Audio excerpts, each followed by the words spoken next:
Viva Voz, com Vera Magalhães.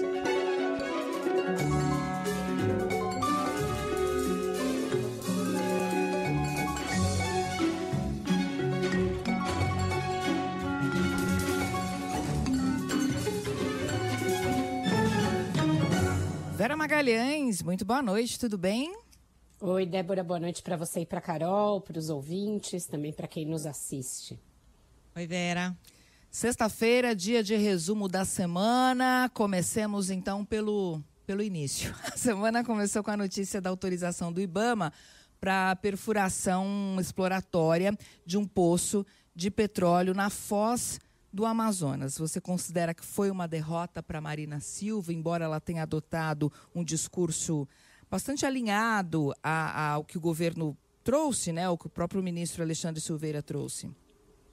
Certamente foi uma derrota, Débora. Isso aconteceu há poucos dias da COP30, que vai acontecer em Belém. A Marina é a principal estrela do evento, embora ela não seja da executiva da COP, mas ela é a ambientalista mais conhecida do Brasil, é a nossa cara mais conhecida no discurso de defesa do combate às mudanças climáticas, a transição energética, a defesa do meio ambiente, ao fim do desmatamento.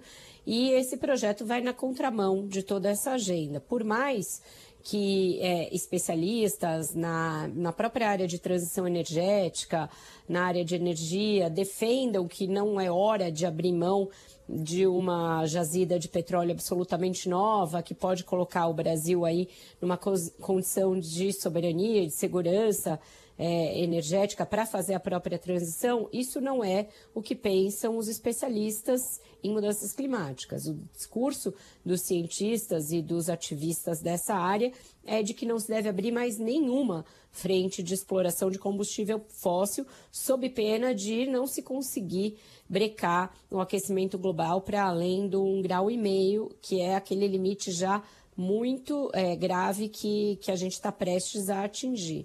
Então, o que houve foi que várias entidades ligadas à defesa do meio ambiente foram à justiça contra essa decisão do IBAMA e acusam a entidade de ter cedido a pressões políticas depois de afirmar por muito tempo que daria uma decisão eminentemente técnica.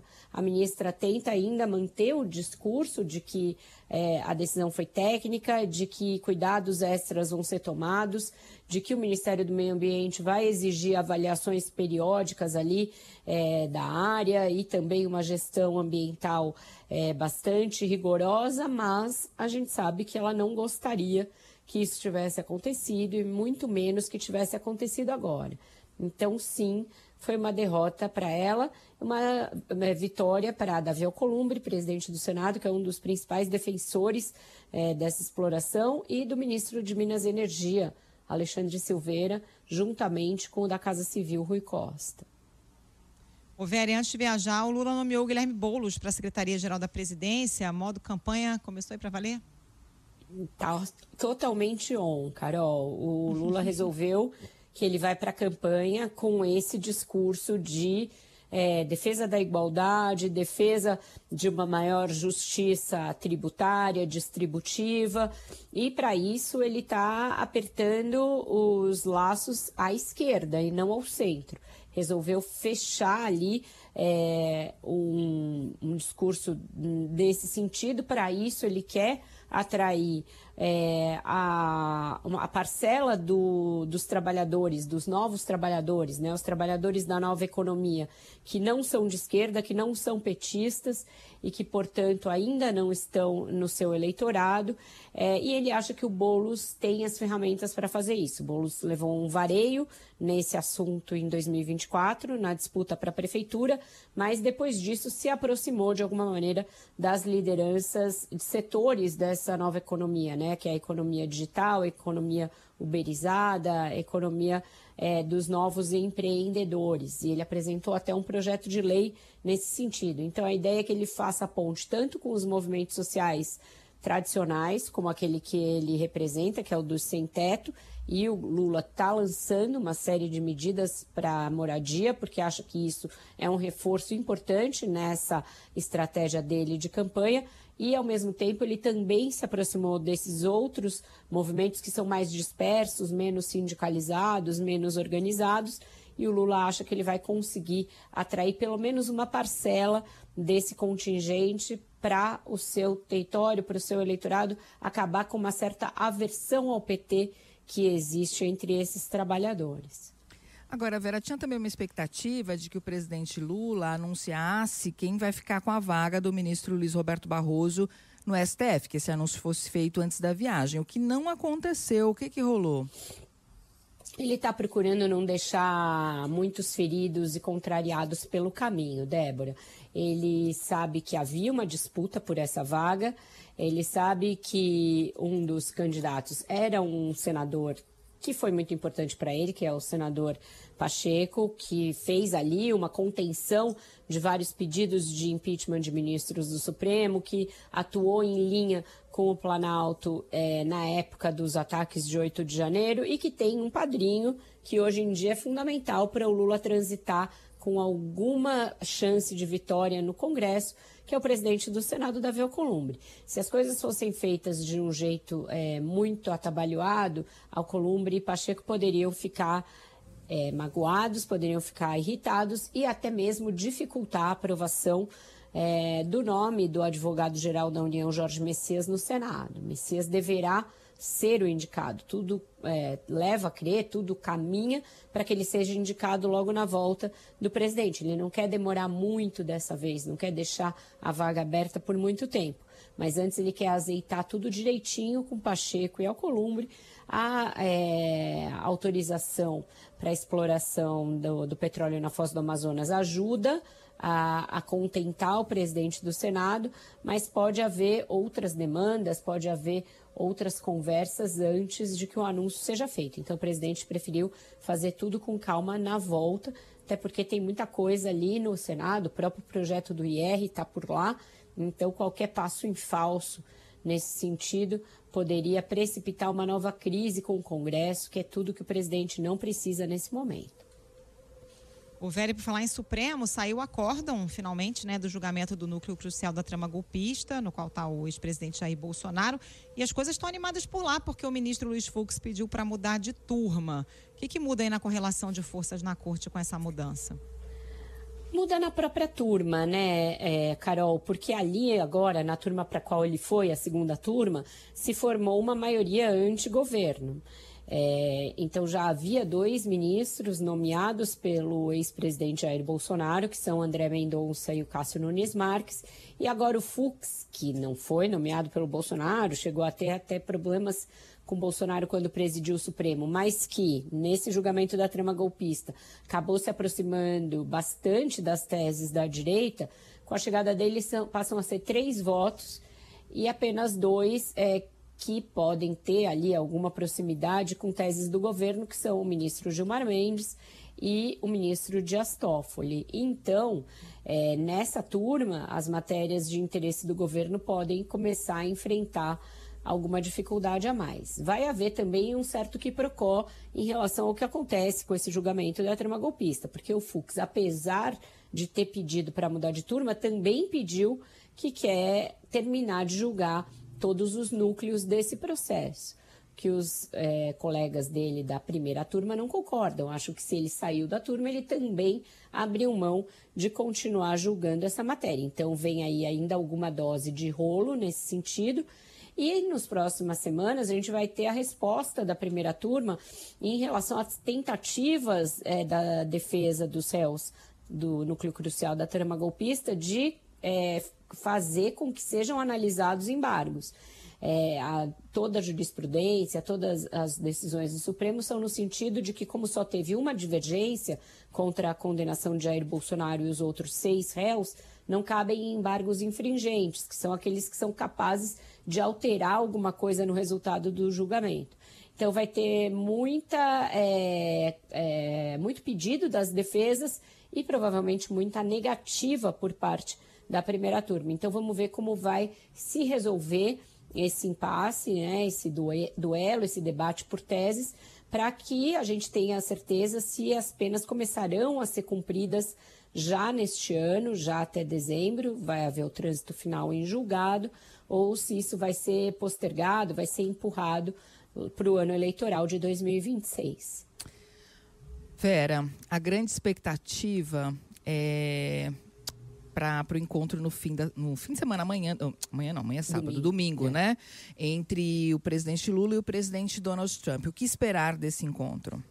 Olha, Débora, eu te confesso que eu já não sei mais, porque tudo que parecia auspicioso e ali positivo para esse encontro, com trocas de amabilidades entre os dois lados, a historinha da química e tal, sofreu abalos nessa semana. Os Estados Unidos fizeram uma investida bastante séria aqui na região, na América Latina, com essas incursões no território venezuelano, e agora tem essa história do envio de um porta-aviões gigantes, o mais letal do mundo para a América Latina. 10 embarcações já foram bombardeadas, várias pessoas já foram mortas, e os Estados Unidos alegam que todos esses bombardeios são de embarcações ligadas ao narcotráfico, mas, enfim, é a palavra dos Estados Unidos. O Brasil não está concordando com essa investida. O presidente pretende incluir isso, o presidente Lula, né, pretende incluir isso na conversa, e isso é um campo minado para desentendimento. E o Lula, na chegada lá ao Sudeste Asiático, fez uma série de declarações que também não são declarações bastante amigáveis para uma véspera de um encontro que já é tenso por si só. Então, ontem a gente discutiu aqui a fala dele sobre o dólar como moeda única em transações internacionais, e hoje teve uma ainda mais complicada a respeito dessa questão do narcotráfico, em que o presidente fez ali uma comparação que não deu nem para entender, dizendo que traficantes também são vítimas de usuários. Depois a Secretaria de Comunicação da Presidência teve que sair esbaforida, correndo, para soltar uma nota dizendo que o presidente se equivocou, usou mal as palavras, mas que mais importante do que as falas são as ações, e aí listando algumas ações do governo Lula no combate ao narcotráfico, etc. Mas o fato é que foi uma frase muito ruim, bastante desastrada ali para a véspera de um encontro como esse.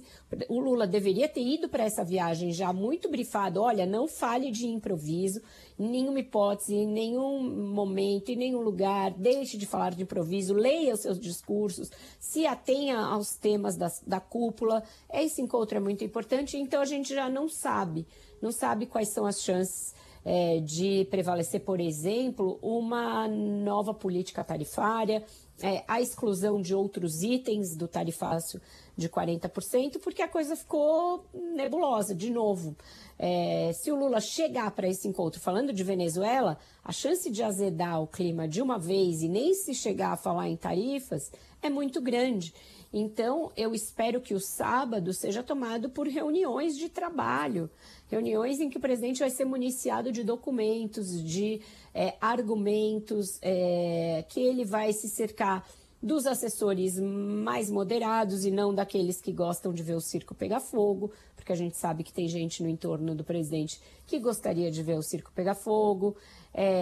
E não é hora de fazer duelo e disputa ideológica com Donald Trump. A gente sabe que Lula e Trump são diferentes em tudo, pensam diferente na maior parte das coisas, mas o Brasil depende bastante dos Estados Unidos para suas exportações. Tem setores que estão muito apenados com esse tarifácio e que precisam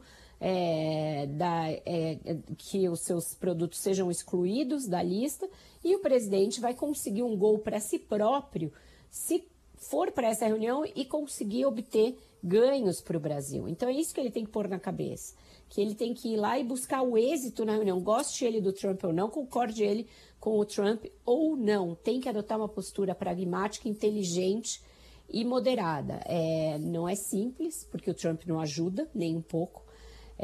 Agora mesmo, além dessa incursão toda na América do Sul, está demolindo um pedaço da Casa Branca do nada, pondo abaixo para construir um salão de bailes, etc. Então, todo dia uma complicação interna ou global causada pelo Trump. Mas o Brasil não pode se arvorar em ombudsman do governo dos Estados Unidos. Ele tem que ir lá pleitear os seus próprios interesses. Eu espero que seja com esse espírito que o presidente vá para essa reunião que continua confirmada. A reunião vai acontecer na manhã de domingo.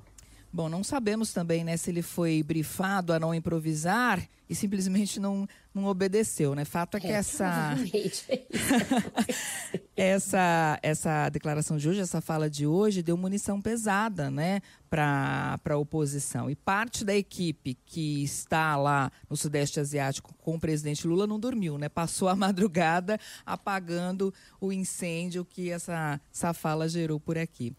Porque a oposição está desesperada com esse encontro, né? Sabe que perdeu o discurso da proximidade com Trump, então achou isso aí como uma brecha para bombardear com razão, porque o Lula deu toda a margem para isso, né? Temos música? Temos música, temos uma linda música nova. Gilberto Gil é essa máquina, esse dínamo que não descansa. E ele lançou uma canção nova com o Lucas Santana. Eles já tinham feito outras parcerias aí recentes, e é uma música que fala da língua portuguesa. O Caetano já tem uma música chamada Língua, que é maravilhosa, né? Que é aquela gosto de ver a minha língua roçar a língua, de Luiz de Camões. E agora a música chama A História da Nossa Língua. Até mandei mais cedo para a Tati Vasconcelos mandar para o professor Pasquale, para ele usar como auxílio luxuoso em breve, porque fala justamente disso, da história, de como a língua portuguesa chegou no Brasil e foi sendo modificada pelos nossos povos originários, pelos negros, etc. É uma belezinha que a gente vai ouvir agora. Mulher na flor do lácio, latina e rueira, é vulgar. Cruzou o Mediterrâneo, sarau occitano, maninha. Naquele bonde celta, bebeu sua cerveja no caminho, ouviu do tal galego. Eu vou sentir saudade, gracinha. Ibirapuera, Ipanema, Itapuã, Ipê, Açaí, Inhotim. Que lindo! E muito assim legal. Estamos. E assim estamos como le gusta, é isso. Obrigada, hein, por nos presentear com essa novidade. Beijo, Vera. Bom fim de semana. Tchau, gente. Para vocês duas também e para os ouvintes. Beijo. Falando em moçara. Intervalo.